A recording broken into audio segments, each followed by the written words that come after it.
നെടുമങ്ങാട് പഴകുറ്റി മുതൽ വെമ്പായം വരെയുള്ള 10 കിലോമീറ്റർ ദൂരം. ഈ ദൂരത്തിലുള്ളത് 50ലേറെ അപകടം നിറഞ്ഞ വളവുകളും. കോടികൾ മുടക്കി പണികൾ ആരംഭിച്ചു. പക്ഷേ ഈ വളവുകൾ മാത്രം ഇതുവരെയും നിവർന്നിട്ടില്ല. പാതി വഴിയിൽ നിർമ്മാണം നിലച്ച ഈ റോഡ് മരണപ്പാതയാണെന്നാണ് നാട്ടുകാർ പറയുന്നത്. റോഡിന്റെ കുറേ ഭാഗം ഒരടി പൊക്കത്തിൽ ടാർ ചെയ്തിട്ടുണ്ട്. 300 മീറ്റർ കഴിഞ്ഞാൽ റോഡ് പഴയപടി. ഈ റോഡ് കൊണ്ട് ഈ നാട്ടുകാർ യാതൊരു ഉപയോഗവുമില്ല. ഞങ്ങളെ ദ്രോഹിക്കുകയാണ് ചെയ്തത്. ഏറ്റവും വലിയ വിഷയം ഇതിൻ്റെ അലൈൻമെൻറ്റ് ഉണ്ടാക്കിയ സമയത്ത് അവരവിടെ ഇരുന്ന് ഓഫീസിൽ ഇരുന്ന് ഉണ്ടാക്കിയതാണ്. ഈ സ്ഥലത്ത് ഒന്ന് കാണുകയോ ഇത് കണ്ട് ബോധ്യപ്പെടുകയോ ഒന്നും ചെയ്യാതെയാണ് അവിടെ ഇരുന്ന് അലൈൻമെൻറ്റ് ഉണ്ടാക്കിയത്. അശാസ്ത്രീയമായ ഈ നിർമ്മാണമാണ് മിക്കപ്പോഴും അപകടങ്ങൾക്ക് കാരണമാകുന്നത്.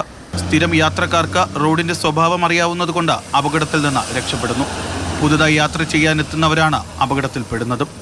വളവുകളാണ് എത്ര ആക്സിഡന്റ് അവിടെ നടക്കുന്നത്. ഈ റോഡ് നോക്കിയാൽ അവിടെ കംപ്ലീറ്റ് കുണ്ടും കുഴിയുമായിട്ട് കിടക്കുന്നത്. എങ്ങനെയാണ് ഇത് മുൻപോട്ട് പോകുന്നത്? കഴിഞ്ഞയാഴ്ച കീഴാറൂരിൽ നിന്ന് വന്ന ടൂറിസ്റ്റ് ബസ് മറിഞ്ഞതും റോഡിനെ പറ്റി ധാരണയില്ലാഞ്ഞിട്ടാണ്. ബസിന്റെ മുൻചക്രം കയറിയപ്പോൾ തന്നെ ഓടയുടെ മുകളിൽ കിടന്ന സ്ലാബുകൾ പൊട്ടി വീണു. ഇതാണ് അപകടത്തിന്റെ ആക്കം കൂട്ടിയത്. മന്ത്രി മറുപടി പറയണം. 40 കിലോമീറ്റർ വേഗതയിൽ പോലും പോയാൽ അത് അമിത വേഗതയാണെന്ന് മന്ത്രി പറയുകയും വാഹനം മറിയുകയും ചെയ്താൽ റോഡിന്റെ അവസ്ഥ എന്ത്? വലിയ വീതിയുള്ള റോഡാണ്. പക്ഷേ ഈ ഭാഗത്തേക്ക് എത്തിക്കഴിഞ്ഞാൽ ഇത് ഒറ്റ വരിയായി ചുരുങ്ങുകയാണ്. ഇത് കാരണമുണ്ടാകുന്ന അപകടങ്ങളും ഏറെയാണ്.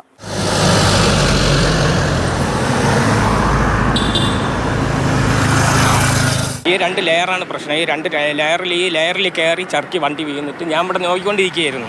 അവിടെ നിൽക്കുകയായിരുന്നു.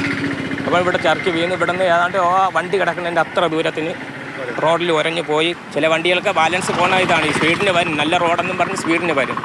വന്നിട്ട് ഈ അവിടെ ഹമ്പ് കണക്കിരിക്കുകയാണ് ടാറിൻ്റെ. അവിടെ വന്ന് ഇടിച്ചിട്ടാണ് വണ്ടി ചിലപ്പം കയ്യിൽ നിന്ന് ബാലൻസ് പോകുന്നത്. 10 കിലോമീറ്റർ ദൈർഘ്യമുള്ള ഈ റോഡിൽ ഓരോ മാസവും 10ലേറെ അപകടങ്ങളും പതിവാണ്.